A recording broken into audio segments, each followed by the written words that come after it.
Azərbaycan fəal diplomatiya vasitəsilə qlobal şimal və qlobal cənub arasında mövqe fərqlərinin aradan qaldırılması üçün əlindən gələn bütün səyləri göstərir. Xüsusilə daha inklüziv və daha effektiv dialoq masalarının yaradılması ilə. Bu dəfə isə dialoqların ünvanı Gülüstan Sarayı oldu.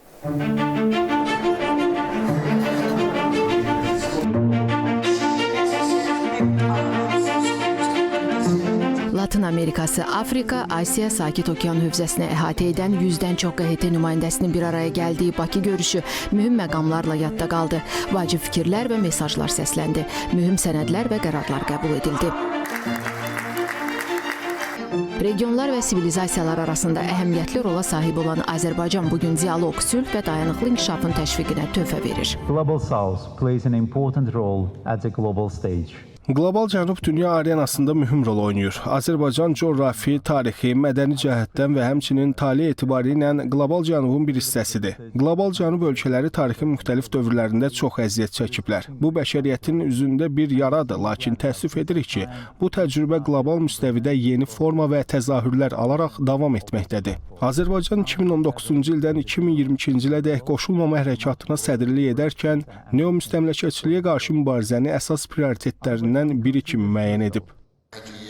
Çıxışlarda xalqların və dövlətlərin mövcud çağırışlarla bağlı daha sıx əməkdaşlığın əhəmiyyəti qeyd edildi.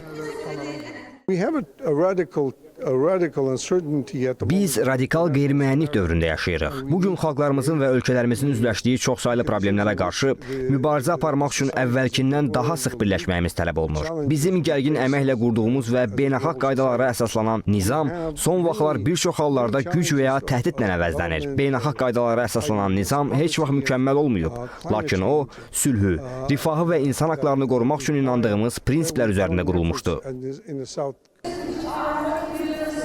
Mürəkkəb geosiyasi böhran, iqlim dəyişikliyi, humanitar problemlər və qeyri-bərabərlik fonunda qlobal Cənubun səsinin daha güclü eşidilməsinin vacibliyi xüsusi qeyd olundu. Bugünkü görüş təkcə institusional bir mərhələ deyil, həm də Azərbaycanda keçirilən COP29 zamanı yaranan həmrəylik, dialoq və əməkdaşlıq ruhunun qlobal Cənubun yaradılmasının davamıdır. Bu platforma dialoq üçün bir məkan olmaqdan daha çox fəaliyyət qüvvəsidir. Bugün Bakıda Baş Assambleyanın keçirilməsi bu fikirlərin reallığa çevrildiyinin təsdiqidir. Tədbirdə Qlobal Cənub QHT platformasının institusional strukturu və fəaliyyət mexanizmlərinə dair çərçivə sənədi qəbul edildi.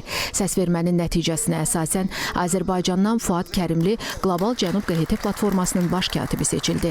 Bununla da növbəti 5 ildə təşkilata sədrliyi Azərbaycan həyata keçirəcək. Fidan Mahmudova, Elxan Axundov, Lalə Məmmədova, ASTV Xəbər.